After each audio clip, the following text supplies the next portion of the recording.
नमस्कार सर। सत साहेब। क्या शुभ नाम है जी आपका? विकास दास। कहाँ से आए हैं? मेरा गांव सिंहपुरा है, रोहतक के पास है। संत रामपाल जी महाराज की शरण में आने से पहले कौन सी भक्ति करते थे? आज उसको मैं भक्ति तो नहीं कहूँगा, लेकिन मैं एक पंथ से जुड़ा था जिसका नाम आर्य समाज था।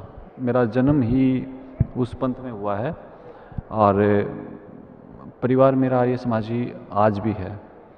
और सदगुरु रामपाल जी महाराज की दया से मैं आर्य समाज के प्रकोप से बच गया, लेकिन मेरा परिवार आज सारा आर्य समाज को फॉलो करता है। सिंहपुरा में गुरुकुल है एक, जो आप रोहतक से आओगे तो ऑन रोड है, जींद रोड पर। और वो गुरुकुल मेरे पापा ने ही वो ज़मीन दान में दी है और भवन निर्माण इत्यादि का कार्य भी करवाया है। और पूरी तौर पर हम आर्य समाज में समर्पित थे। मेरी शिक्षा भी गुरुकुल से है, मैंने मैट्रिक गुरुकुल से ही की थी। और वहीं हम जिस प्रकार की भी दयानंद ने जो साधना बताई थी उसी को करते थे। और इसमें ऐसा तो भक्ति वाली बात कोई भी नहीं थी। आर्य समाज में दो ही बातों का ख्याल रखा जाता है, एक तो अपना कुर्सी या पद को कैसे बचा के रखें, और दूसरा दान या जिसको मैं कहूँगा चंदा इकट्ठा करने का कोई फंडा कैसे बनाया जाए, गऊओं के नाम पे बनाया जाए या किसी शिक्षा गुरुकुल के नाम पे बनाया जाए। तो भक्ति कोई भी नहीं थी, ये मैं आज समझ पा रहा हूँ। भक्ति सिर्फ एक ही है जो सतगुरु रामपाल जी महाराज बताते हैं। संत रामपाल जी महाराज से जुड़ने से पहले महर्षि दयानंद जी को आप क्या मानते थे? महर्षि दयानंद को मैं ऋषि मानता था, और ऐसा ऋषि की परिभाषा आर्य समाज में ये बताई जाती है कि जिसका परमात्मा से साक्षात्कार हो चुका हो और जिसने धर्म को जान लिया हो। और मैं उनका फॉलोअर था और अंधविश्वास करता था इस बात पे कि जो स्वामी दयानंद ने कह दिया वो अक्षर अक्षर सत्य है। और तमाम हिंदुस्तान में सिर्फ एक दयानंद ही ऐसे हुए हैं जिनको परमात्मा का ज्ञान हुआ है, और उन्होंने उस सारे ज्ञान को अपनी पुस्तक सत्यार्थ प्रकाश या दूसरी पुस्तकों के माध्यम से समाज को दिया है। संत रामपाल जी महाराज की शरण में कैसे आए? संत रामपाल जी महाराज की शरण में आने की कहानी 2006 के आसपास शुरू हुई। संत रामपाल जी महाराज ने स्वामी दयानंद के बहुत सारे विषयों पर आपत्ति टिप्पणियाँ और एक ऐसा मंच तैयार किया, एक ऐसी अद्भुत शुरुआत की जो शायद इतिहास में कभी नहीं हुई। इन्होंने एक ज्ञान चर्चा के नाम से एक ऐसा मंच तैयार करने की कोशिश की जिसमें आर्य समाज से चर्चा की जा सकती थी, और उसका माध्यम था मीडिया, प्रिंट मीडिया। अखबार के माध्यम से संत रामपाल जी महाराज ने सत्यार्थ प्रकाश में जो भी आपत्तिजनक बातें थी उनको प्रकाशित करवाया, और आर्य समाज के सदस्यों से प्रार्थना की कि आप कृपया इसके बारे में बताएं कि ये इन बातों का अर्थ क्या है और ये सत्यार्थ प्रकाश में क्यों लिखी गई है, और क्या ये बातें एक सभ्य समाज में लागू की जा सकती हैं। मैंने उस अखबार को पढ़ा था, और जब मैंने उस अखबार को पढ़ा तो मुझे एक झटका लगा कि संत रामपाल जी महाराज को इस तरह की बातें नहीं लिखनी चाहिए थी, क्योंकि ऋषि दयानंद ये बातें नहीं कहते। मैंने सत्यार्थ प्रकाश को पढ़ा। जब मैंने उसको पढ़ा तो अक्षर अक्षर सत्य थी वो बातें जो अखबार में दी गई थी। मैंने दोबारा फिर सत्यार्थ प्रकाश को पढ़ा, और पढ़ने के बाद मुझे एक झटका लगा कि ये बातें हो कैसे सकती हैं। सबसे बड़ी जो घातक मेरे लिए थी कि चौथे समोल्लास में ऋषि दयानंद ने वो बातें लिखी हैं जो एक ऋषि कह ही नहीं सकता। वो इतनी ओछी और घटिया बातें हैं। मैं सत्यार्थ प्रकाश को लेके जो आर्य समाज के जिम्मेवार आचार्य थे उनके पास गया, और मैंने उनसे उस चर्चा के बारे में बात की कि इस तरह के प्रश्नों का जवाब हमें देना चाहिए। और मुझे इस बात का यकीन है कि जो दयानंद कहना चाहते थे वो हम नहीं समझ पाए, या संत रामपाल जी उस चीज़ को नहीं समझ पाए जो ऋषि दयानंद का संदेश था। लेकिन मैं उनसे जो प्रश्न चौथे समोल्लास के बारे में करता तो वो मुझे 8वें या 7वें के बारे में बात करते। मैंने बार बार उनसे प्रार्थना की कि आप चौथे समोल्लास के बारे में ध्यान केंद्रित करें और मुझे ये बताएं कि ये जो विवाह नियोग इत्यादि का वर्णन किया गया है चौथे समोल्लास में, इसका क्या प्रयोजन है, इसमें किस प्रकार के, इसको हम तार्किक आधार पर कैसे प्रमाणित कर सकते हैं। लेकिन उन आचार्यों ने इसका मुझे कोई जवाब नहीं दिया। मैं सत्यार्थ प्रकाश से संबंधित लोग दिल्ली में भी हैं मेरे कुछ परिचित, मैं उनके पास भी गया। वो पहले हमारे सिंहपुरा गुरुकुल से संबंधित थे, तो मैंने उनसे भी चर्चा की। और फाइनली ये रहा कि जो संत रामपाल जी महाराज ने कहा था वो सत्यार्थ प्रकाश में था, और ये होने की वजह से मुझे ये लगा कि चलो हो सकता है यहाँ ऋषि दयानंद से गलती रही हो, लेकिन बाकी तो उसकी बातें सभी ठीक हैं। एक अखबार के माध्यम से ही आर्य समाज जो हरियाणा की प्रतिनिधि सभा है उसने जवाब दिया, लेकिन वो जो जवाब था उससे मैं संतुष्ट नहीं था। मैं नहीं चाहता था उस जवाब को देना, क्योंकि जब सामने वाला आपसे पूछता हो कि 2 और 2 कितने होते हैं, तो आपका कर्तव्य आप ये बताएं 4 होते हैं। वो बता रहे थे 3 और 3 6 होते हैं। जो संत रामपाल जी के प्रश्न थे सत्यार्थ प्रकाश के बारे में और जो उन्होंने प्रिंट करवाए वो उसका उत्तर नहीं थे। इसके बाद मैंने उनसे प्रार्थना की कि आप इस तरह की बातें ना करें, हम इस मंच को जो संत रामपाल जी महाराज ने शुरुआत की है इसको एक ऊंचाई तक लेके जाएंगे और जनता के सामने स्पष्ट कर देंगे कि दयानंद का ज्ञान कहीं भी किसी रूप में गलत नहीं था। लेकिन मेरी इस बात का उन लोगों पर कोई प्रभाव नहीं पड़ा, और मेरा ज्ञान इस लेवल का नहीं था कि मैं उस चीज़ को लोगों को समझा सकूं। इसके बाद उन्होंने ओछे और घटिया आरोप संत रामपाल जी महाराज पर लगाने शुरू हो गए, और मैं उनकी मीटिंग्स में जाता था। मेरा वहाँ मैं एक केंद्र बिंदु रहा अपने समय में आर्य समाज का। उन्होंने मुझे अलग थलग कर दिया, क्योंकि मैं नहीं चाहता था कि इस तरह के आरोप लगाए जाएं, इस तरह की बातें की जाएं। मैं जानता था आर्य समाज की एक प्रवृत्ति है कि वो अपनी जीत या अपनी कुर्सी को बचाने के लिए हिंसक भी हो सकते हैं, गंदे आरोप भी लगा सकते हैं, मैं ये जानता था। लेकिन इस विषय में मैं ऐसा नहीं चाहता था। मैं ये चाहता था कि ये चर्चा समाज के सामने आए और संत रामपाल जी महाराज जिस तरह की बातें दयानंद के बारे में करते हैं वो बातें स्पष्ट हो जाएं। लेकिन ऐसा नहीं हुआ। मैं उनसे अलग हो गया और उनकी मीटिंग्स वगैरह में जाना मेरा बंद हो गया, और उन्होंने एक ऐसा शगुफ़ा तैयार किया कि अगर मैं आज उसकी चर्चा करता हूँ तो मुझे शर्म आती है इस बात पे कि मैं उन लोगों से कभी संबंधित रहा हूँ। उन्होंने ओछे घटिया आरोप, जो शायद सभ्य समाज में उनका जिक्र भी किया करना पाप है, उन्होंने संत रामपाल जी महाराज पर लगाने शुरू कर दिए। और इस बात में सबसे बड़ा सहयोग उनका प्रशासन से था और मीडिया से था। मीडिया को भी लगातार भ्रमित करने की कोशिश की गई और उन चीज़ों को उन्होंने बार बार उछाला, और ये होते होते जुलाई 2006 आ गया। जुलाई 2006 में जो भी घटना हुई वो शायद इतिहास की सबसे घिनौनी और शर्मनाक घटना रही होगी। आने वाली पीढ़ियाँ शायद ये बात ना कह पाएँ कि आर्य समाज नाम का कोई पंथ ऐसा था जो कभी किसी भी प्रकार से जाने अनजाने में धर्म से संबंधित रहा हो। संत रामपाल जी महाराज का सत्संग करौथा आश्रम में चल रहा था लगातार, और वहाँ उन्होंने अपने कुछ लोग बुलाकर, और एक बात मैं और विशेष कहना चाहूँगा आर्य समाज के बारे में कि वो एक ऐसा ग्रुप है, पंथ नहीं कहूँगा मैं उसको, उनके पास संख्या कुछ नहीं है, वो एक ऐसा ग्रुप है और उस ग्रुप के पास एक विशेषता है कि वो भाषण के माध्यम से पब्लिक को ऐसा भड़का सकते हैं कि ये कला दूसरे के पास किसी की नहीं है। और उन्होंने डीगल, करौथा इत्यादि अलग अलग गाँव में जाके कुछ इस तरह के भड़काऊ भाषण दिए, और जिससे उस आश्रम को चारों तरफ से घेर लिया गया। आश्रम में आने वाले बहन बेटियों के साथ बदतमीजियाँ शुरू हो गई, और इस चीज़ का पूरा कारण आर्य समाज ही था। और इन चीज़ों को, बहन बेटियों के साथ बदतमीज़ी और आश्रम में बंद लोगों को 4 दिन तक बिजली, पानी, इसकी सप्लाई काट दी गई। ये मेरे लिए बहुत ही दुर्भाग्यपूर्ण था। मैं इस बात को नहीं सहन कर पा रहा था। फिर भी मैं न्यूट्रल था। मैं जानता था कि सच बोलने की सज़ा इस समाज में मिलती है, और ख़ास तौर पर जब भी हमारे समाज से संबंधित रहे तो कूटनीति और इस तरह की बातें वहाँ अक्सर सत्ता की लोलुपता में चलती रहती हैं। मुझे यकीन था कि अभी आश्रम बंद हो जाएगा और ज़्यादा दिन कुछ ऐसा नहीं होगा, लेकिन वहाँ जो भी कुछ हुआ उससे मुझे एक मलाल अवश्य हुआ कि जो मंच तैयार किया गया था ज्ञान चर्चा के लिए, ये सबसे बड़ा नुकसान विद्वता को ठेस पहुँची है। विद्वान लोगों का विश्वास धर्म से अब हट जाएगा। संत रामपाल जी महाराज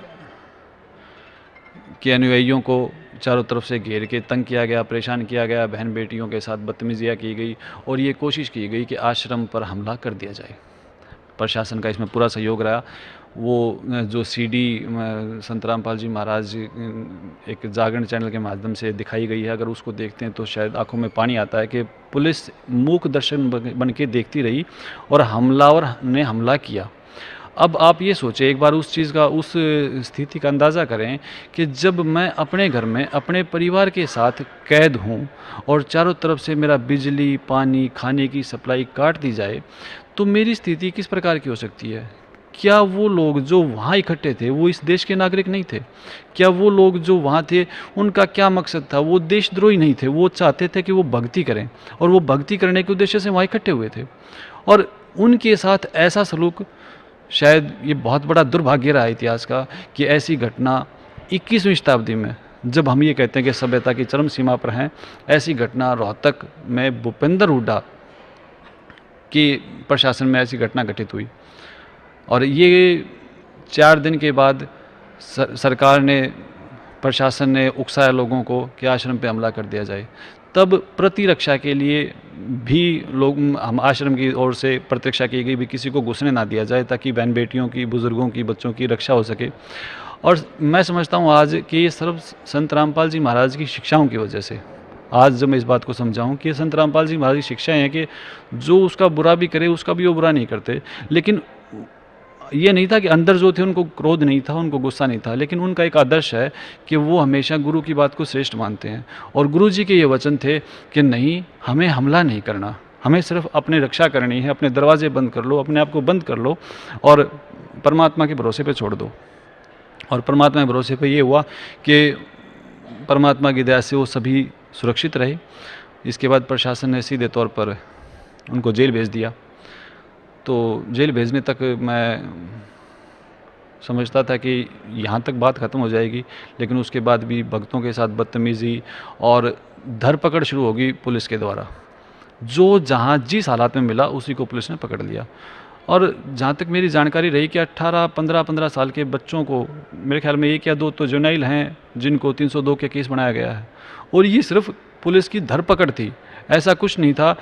आप ये देखें, एक बात देखें कि आक्रमणकारियों को तो इनाम दिया गया 50,000 रुपये, मेरे घर पर हमला करने वाले को इनाम दिया गया। मैं अपने घर के अंदर बंद था, मैंने किसी पर हमला नहीं किया, मुझे जेल में डाल दिया गया। इस घटना ने मेरा आर्य समाज से विश्वास उठा दिया। लेकिन फिर भी मैं ये चाहता था कि एक दिन ऐसा अगर होगा तो मैं ज़रूर ज्ञान चर्चा में संत रामपाल जी के साथ इस विषय में बात करूँगा। समय बीतता चला गया। मैं अक्सर देखता था कि अखबार में लिखा होता था, भक्तों को दौड़ा दौड़ा कर पीटा। मुझे ही लगता था ये बातें किसी दूसरे देश की हैं, हिंदुस्तान में ऐसा संभव नहीं। लेकिन ये बातें इसलिए थी कि प्रशासन नहीं चाहता था कि संत रामपाल जी सर्वाइव करें। वो ये चाहते थे कि किसी भी तरीके से इनका नामो निशान मिटा दिया जाए। लेकिन मैं तो यही कहूँगा कि परमात्मा का बहुत बड़ा साथ था भक्तों के साथ कि उन्होंने संघर्ष किया, और संघर्ष करने के बाद 22 महीने तक जेल में अंदर रहकर संत रामपाल जी महाराज, मेरे गुरुजी, बाहर आए। बाहर आने के बाद मेरा एक भाई, मेरी बुआ जी का लड़का हरजीत, उसको मैं समझाने के लिए चला गया कि अगर आपको गुरु बनाना है तो आप कोई और बना लें। मुझे लगता नहीं कि इनका भविष्य ज़्यादा लंबा है, क्योंकि जब प्रशासन और एक पंथ विशेष जो काफ़ी हिंसक है, जब वो किसी के विरुद्ध हो जाए तो ज़्यादा लंबी बात नहीं हो सकती। तो उसने कहा कि क्या आपने संत रामपाल जी महाराज का ज्ञान सुना है? मैंने कहा हाँ सुना है, और ज्ञान तो किताबों से पढ़ के कोई भी दे सकता है। वैसे तो हमें आवश्यकता नहीं कि हम गुरु बनाएं, हमारी शिक्षा पूरी हो चुकी है और हम स्वयं दूसरों के गुरु हैं। आप को फिर भी बनाना है तो और बहुत सारे गुरु हैं, आप किसी प्रकार की समस्या में ना पड़ के गुरु कोई और बना लें। तो उसने मेरे को कहा कि आप ऐसा करो, एक सत्संग सुनो। तो उन्होंने सत्संग चलाया, सीडी चलाई। उसमें मैं ज़्यादा तो मैं याद नहीं रख पाया, लेकिन मुझे एक बात ने बहुत अंदर तक भेज दिया। वो शब्द थे, कौन ब्रह्मा का पिता है और कौन विष्णु की माँ, शंकर का दादा कौन है, हमको दे बता। 15-20 मिनट का मैंने सत्संग सुना होगा और मेरे को इससे अलग कोई बात याद नहीं रही और मैं सो गया। उसके बाद ये बात मेरे दिमाग में रहती भी, कौन ब्रह्मा का पिता है और कौन विष्णु की माँ और शंकर का दादा कौन है, ये तो बड़ा अद्भुत बात है। इस बात में दो ही बात हो सकती है, या तो ये झूठ है और या फिर ये बहुत बड़ा ज्ञान है जिसकी तुलना दूसरे किसी ज्ञान से नहीं की जा सकती। उसके बाद 302 का मुकदमे में हरजीत बंद था, रोहतक उसकी तारीख लगती थी, तो मैं उसके पास फ़ोन करता, मैं उसको बुलाता कि आप मेरे पास आओ। ज़्यादा मेरी कोई नहीं थी, लेकिन मेरी एक नीयत ये थी कि मैं चुपके से उसकी सीडी गाड़ी से निकाल लूं, क्योंकि मेरा अहंकार काफ़ी बड़ा था। मैं नहीं चाहता था उससे प्रश्न करूं, क्योंकि मैं बहुत अपने आप को समझदार सोचता था, उससे बड़ा मानता था। मैं उससे सीधे तौर पर नहीं पूछना चाहता था, लेकिन मेरे ये मेहनत सफल नहीं हुई। और फिर मैंने हरजीत से प्रश्न किया कि ये जो ब्रह्मा का पिता और विष्णु की माँ है, ये मामला क्या है। तो उसने मेरे को बताया कि आप जब इस सीडी को सुनोगे और गुरु जी की किताब पढ़ोगे तो आपको अंदाज़ा हो जाएगा। तो अब वो दोबारा से परमात्मा ने मेरे को मौका दिया, जो मेरा आर्य समाज के कुकृत्यों और उनके पाप कर्मों की वजह से मैं छूट गया था मेरा पीछे। तो मैंने कोशिश की, चलो एक मैं संत रामपाल जी महाराज जो आज मेरे गुरु जी हैं, पूजनीय गुरु जी, मैं उनसे चर्चा करूँगा। और इस विषय में मैं उनके साथ आश्रम में आ गया। आश्रम में आने के बाद मुझे कहा गया कि आपको ना नाम लेना आवश्यक है। नाम लेने के बाद गुरु जी सबसे मिलते हैं, और गुरु जी का समय इतना ज़्यादा व्यस्त होता है कि शिष्यों से ही मिलना पूरा नहीं हो पाता। बाहर के लोगों के लिए उनके पास समय की कमी के कारण नहीं मिल पाते वो।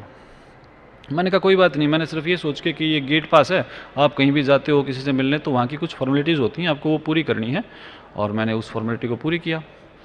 अंदर गए, संत रामपाल जी महाराज एक आसन पर विराजमान थे। वहाँ ज्ञान चर्चा तो नहीं कहूँगा मैं उस वक्त को, लेकिन परिचय अवश्य हुआ।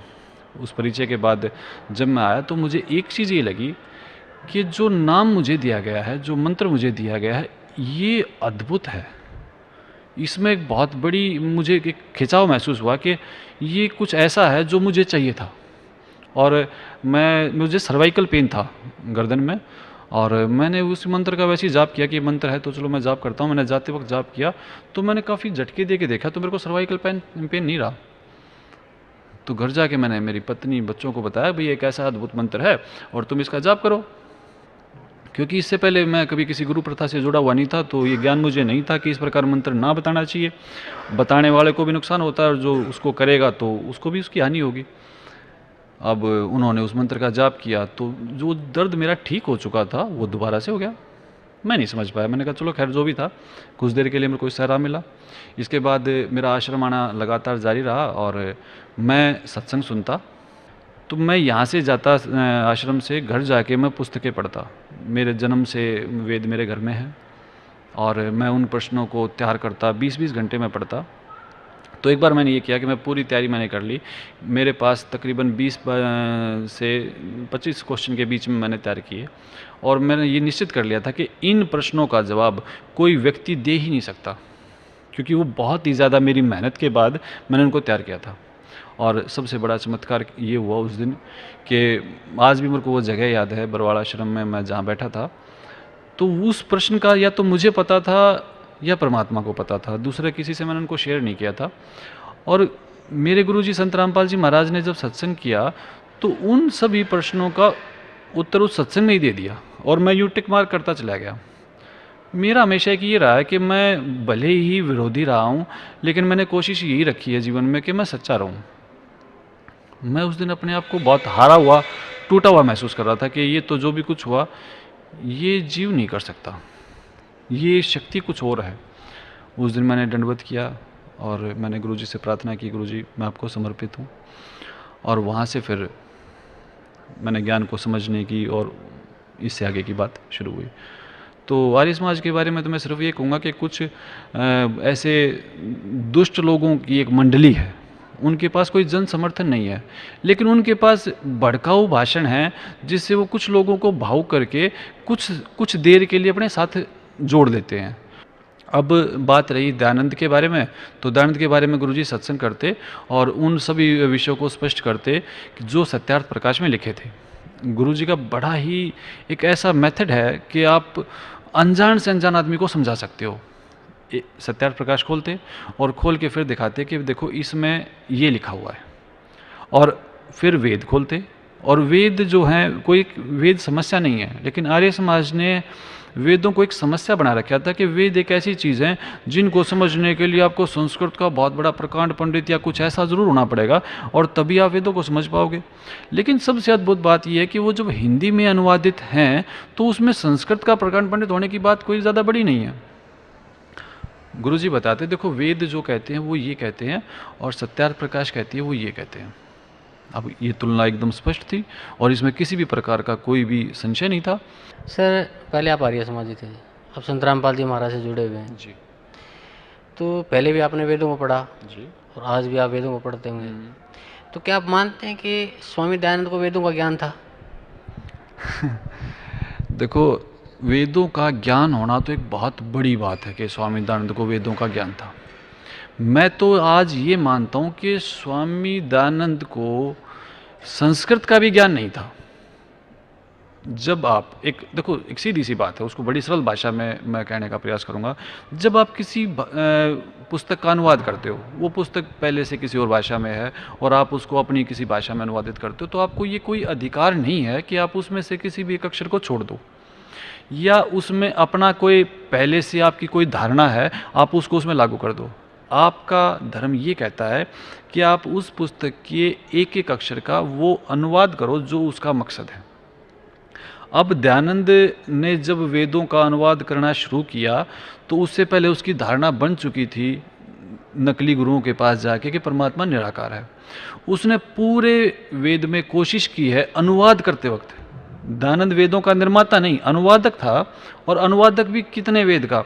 एक यजुर्वेद और आधारिक वेद। इसके अनुवाद में उसका पूरा प्रयास ये रहा कि मैं कहीं भी किसी भी प्रकार से परमात्मा को साकार ना लिखूं। एक अग्नि तनुरसी के नाम से मंत्र है जिसमें स्पष्ट होता है कि परमात्मा साकार है। उसने इन 3 शब्दों को ही लुप्त कर दिया। जब आप वेद को पढ़ेंगे तो उसमें ब्रैकेट में संस्कृत के शब्द और ब्रैकेट से बाहर हिंदी के शब्द लिखे हुए हैं, और उसमें अग्नि तनुरसी शब्द होना चाहिए था, उसमें वो शब्द ही नहीं है। तो उसका एक बहुत बड़ा धोखा उसने लोगों को दिया है, और ऐसा धोखा उसको नहीं देना चाहिए था। अगर आपको कोई विषय नहीं आता, आपको उसकी जानकारी नहीं है, तो आप उसके लिए मना कर सकते हो, कोई दबाव उसके ऊपर नहीं था। लेकिन मैं समझता हूँ दयानंद बहुत ही धोखेबाज था, और दयानंद ने जो भी कुछ किया वो तो किया, लेकिन उसके अनुयायियों ने तो ऐसा उसके बारे में ऐसा प्रचार किया कि आने वाले समाज को सोचने का मौका ही नहीं दिया कि दयानंद क्या था। आप दयानंद का जीवन परिचय पढ़िए, और आप दयानंद के बारे में जो भी जानकारी जहाँ से भी लेंगे, तो उसके बाद आपको ये लगेगा कि वो एक अच्छा व्यक्ति भी नहीं था।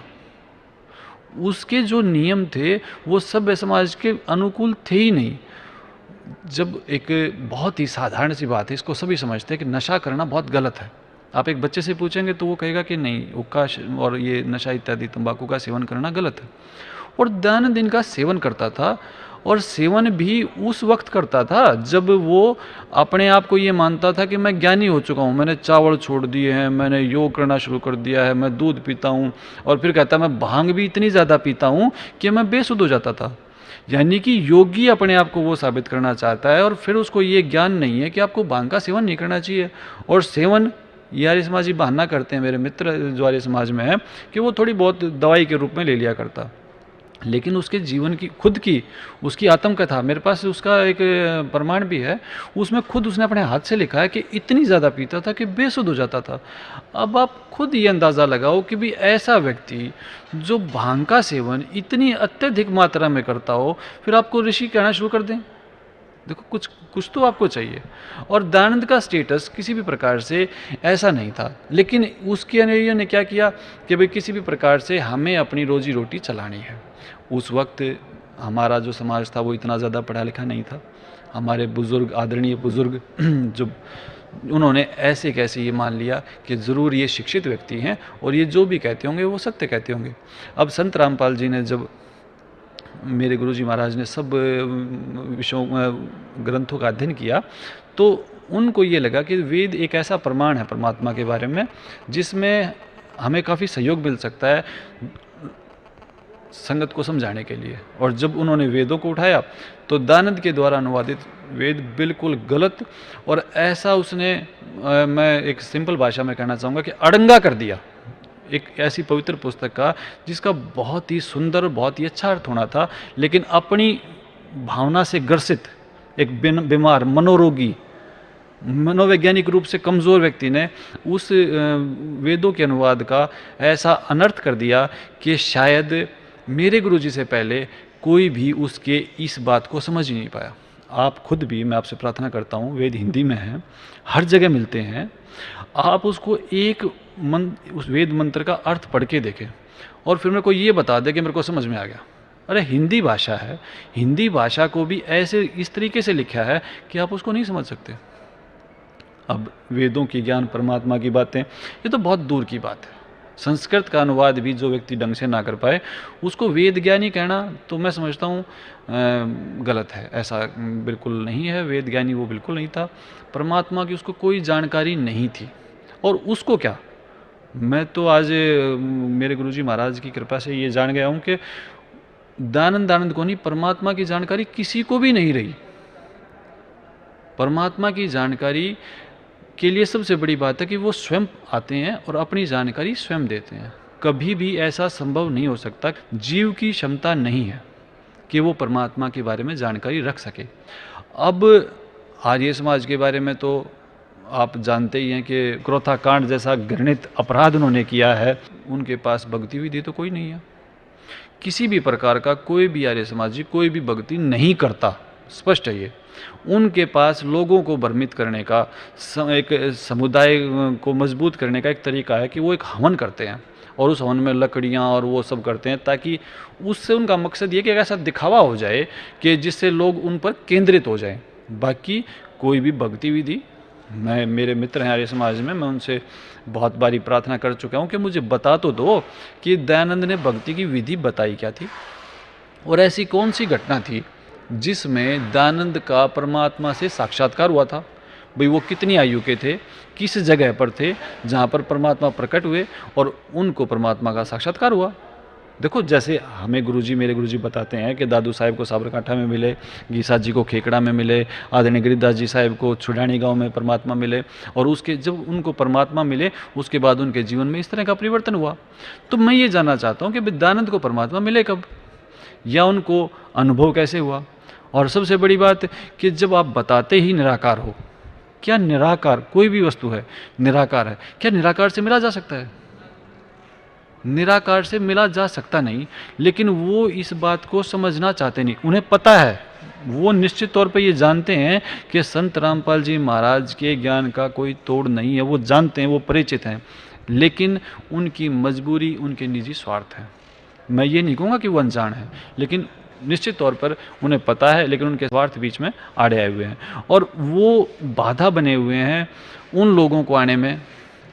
लगातार आज भी मैं समझता हूँ इतनी बड़े बड़े बातें हुई हैं, और एक आप ये देखें कि भंडारा तो एक ऐसी चीज़ है जो आपके वैसे भी साधारण सांसारिकता में कहीं चल रहा है, तो इंसान ये कोशिश करता है कि वहाँ मैं कोई योगदान कर दूँ, और योगदान करने का सामर्थ्य नहीं है तो कम से कम मैं उसमें कोई बाधा तो ना बनूँ। करोथा आश्रम में एक सदावर्त एक भंडारा तो चल रहा था ना, जो स्पष्ट रूप से सभी गांव वालों को, आसपास वालों को पता था कि एक भंडारा चल रहा है, और एक परम संत के सत्संग वचन चल रहे थे। उनको इतनी शर्म नहीं आई, भाई कम से कम तुम ये तो कार्य ना करो, ये भंडारा तो तुम बंद ना करो, ये सत्संग के जो वचन, ये भक्ति करने की प्यासी जो आत्माएं हैं ये यहाँ इकट्ठा होती हैं, ऐसे कर्म तो उनको ना करने चाहिए थे। और उसके बाद फिर क्या दावे करते हैं कि कभी क्रोधाश्रम को नहीं खुलने देंगे। उधर से भूपेंद्र हुड्डा इतना सहायक हो चुका है कि मैं समझता हूँ आने वाली पीढ़ियाँ रावण को भूल जाएगी। अरे ऐसा प्रशासन, आप कहाँ, किसको क्या मुंह दिखाओगे, क्या जवाब दोगे कि आपने किन लोगों के विरोध में ये घृणित कार्य किए हैं। सर, संत रामपाल जी महाराज से नाम उपदेश लेने के बाद आपको क्या लाभ मिला? मैंने पढ़ा था ये कि 3 तरह के दुख जीव को होते हैं, मानव को होते हैं। उनमें से एक अध्यात्म, एक अधिदेव और एक अधिभूत। पढ़ा तो बहुत कुछ था, निवारण किसी चीज़ का नहीं मालूम था। बस ये तो पता था बीमारियां ये हैं, लेकिन उनकी औषधि क्या है ये नहीं जानकारी थी। इन्हीं चीज़ों को 3 ताप कहकर मेरे गुरुजी महाराज संत रामपाल जी महाराज ने समझाया कि परमात्मा कबीर साहिब की भक्ति पिछले पापों का नाश करती है, और 3 ताप के रोग को सिर्फ यही भक्ति काटती है। इसमें बहुत बड़ी बड़ी बातें, जैसे ऋग्वेद मंडल 10 सूक्त 161 का मंत्र 2 ये बताता है कि अगर जीव मानव शरीर को छोड़कर मृत्यु देवता के पास भी जा चुका हो तो वो परम शक्ति, वो परमात्मा कबीर उसको दोबारा से शरीर में लाकर 100 साल की आयु और दे सकता है। ये वेद का मंत्र है जिस पर किसी प्रकार की संदेह की गुंजाइश नहीं। लेकिन एक बार सोचो, क्या संसार जो इतने सालों से वेद को उठाए फिर रहा है, ये क्षमता किसी में थी? ये क्षमता है मेरे गुरुजी महाराज के द्वारा दी गई सद्भक्ति में, कि किसी भी प्रकार का कोई दुख, मृत्यु से बड़ा तो कोई दुख नहीं। और यहां इस वेद मंत्र को बिल्कुल सच साबित कर दिया, अक्षर अक्षर यहां इस चीज को। अगर कोई जीव शरीर को छोड़ के जा सकता है तो संत रामपाल जी महाराज की दया से वो मानव जिंदा हो सकता है और अगले 100 साल जिंदा रह सकता है। मैं साइंस ग्रेजुएट भी रहा हूँ, तो मेरी फार्मा की बैकग्राउंड है, दवाइयों की मेरे को नॉलेज है, बेसिक सी नॉलेज है, ज़्यादा नहीं है। तो मुझे मेरी बेटी को जनवरी में 2010 में ऐसी कुछ प्रॉब्लम हुई कि उनके खाना पीना बंद हो गया और उल्टियाँ ज़्यादा शुरू हो गई। 8 दिन तक किसी दवाई ने काम नहीं किया। अब दवाई की भी एक सीमा है, आप ग्लूकोज लगा दोगे, आप कुछ इंजेक्शन दे दोगे, लेकिन जब तक आपका खाना पीना ऑर्डरली ना हो तो आपका शरीर काम नहीं करेगा। लेकिन तब तक मेरे गुरुजी की दया इतनी हो चुकी थी कि मैं इनके सामर्थ्य को किसी न किसी लेवल पे समझ चुका था। 8 से 10 दिन तक उसके हालात घर पर ये रहे, तमाम दवाइयाँ जो भी कुछ थी वो किसी प्रकार के असरकारक नहीं रही। आश्रम में हम आए, गुरुजी से प्रार्थना हुई और उस बच्ची ने, उस वक्त उसकी उम्र ऐसी 8-9 साल की थी, उसने भरपेट भोजन किया। मैं भी फिर भी ये नहीं कहूँगा कि मेरे गुरुजी इतना ही कर सकते हैं, वो कुछ भी कर सकते हैं। आज मेरा परिवार जो आर्य समाज से शापित है, मेरा वो समाज जो सुनना ही नहीं चाहता इन बातों को, लेकिन मेरे भगवान, अगर मैं जोर से भी सांस लेता हूं तो वो सुनते हैं, वो मेरी रक्षा करते हैं, वो मेरे ऊपर दया रखते हैं। ये सब कैसे हुआ? इसका सिर्फ एक ही कारण है, और वो है मेरे आदरणीय पूजनीय संत रामपाल जी महाराज। सर, वर्तमान के आर्य समाजियों को आप क्या संदेश देना चाहते हैं? क्योंकि वो भी आपके साथी रहे हुए हैं, तो मैं समझता हूँ कि उनके प्रति भी आपकी कुछ सिंपैथी होगी, तो उनको क्या संदेश देना चाहते हैं आप? मैं सिंपैथी तो नहीं कहूँगा उन बातों को, क्योंकि मैं घृणा करता हूँ उस समाज से जिसने मानवता को त्याग कर इतने घृणित पाप किए हैं। क्रोथा कांड जैसा घृणित अपराध उन्होंने किया है, लेकिन फिर भी मेरे गुरु जी की मर्यादाएं हैं, शिक्षाएं हैं। और आज मेरे गुरु जी मुझे सिखाते हैं कि जो तो को काटा बो है वाको बो तू फूल। उन्होंने लाख बुरा किया हमारा, आज भी कर रहे हैं, जितनी भी वो कर सकते हैं उससे ज़्यादा कर रहे हैं। फिर भी ये कहूँगा मैं उनको, चाहे उसमें कोई आचार्य है, प्राचार्य है या कोई प्रशासनिक व्यक्ति है, कि मेरे गुरु जी से ज़्यादा बड़ा दीन दयाल इस सृष्टि में कोई नहीं है। आपके पास ये मौका इस मानव शरीर में रहते रहते है कि आप इनके चरणों में आकर माफ़ी मांग लें, इनके शिष्य बन जाएं और कबीर परमात्मा की सद्भक्ति कर लें, तो आपके ऐसे घृणित पाप जो आज से पहले शायद किसी ने ना किए हों, उनको भी ये परमात्मा कबीर काट सकते हैं। लेकिन अगर आप लेट हो गई और आपका मानव शरीर छूट गया, तो मुझे जितने सत्संग मैंने गुरुजी महाराज के सुने हैं, मेरे गुरुजी ने मुझे जो शिक्षा दी है उसके अनुसार मैं समझता हूँ कि युगों युगों तक, असंख्य युगों तक कोई ठोर ठिकाना नहीं है। आप मेरे गुरुजी का सत्संग एक डीवीडी है, आप उस डीवीडी में जो आप सुनेंगे तो आपकी सारी चीज़ें क्लियर हो जाएंगी। वो कहते हैं, कबीर साहब की वाणी है कि झूठे गुरु की माँ मुंडू जिससे संशय ना जाए। मेरे गुरुजी का दयानंद पर एक सत्संग वो सुनने के बाद आप दयानंद का जिक्र करना ही ठीक नहीं समझेंगे। और ये मेरा दुर्भाग्य है, मैं आर्य समाज में पैदा हूँ, पर इतना आवश्यक है कि एक प्रायश्चित का मौका आज मेरे पास है, मेरा जीवन शेष है, कि जो भी मैं आर्य समाज में रहते हुए जो पाप, जो बुराइयाँ हुई, आज ये मौका आपने दे दिया कि मैं इस शेष जीवन में ये प्रायश्चित करूँगा कि मेरी आने वाली पीढ़ियाँ कभी भी आर्य समाजी ना कहलाएं। क्योंकि इससे बड़ी, इस शब्द का अर्थ ठीक है लेकिन ये पंथ गलत है। जिन लोगों ने अपनी पहचान आर्य समाज के रूप में बनाई है वो बिल्कुल गलत और भ्रमित करने वाला समाज है। सर थैंक यू, आपका बहुत बहुत धन्यवाद सर।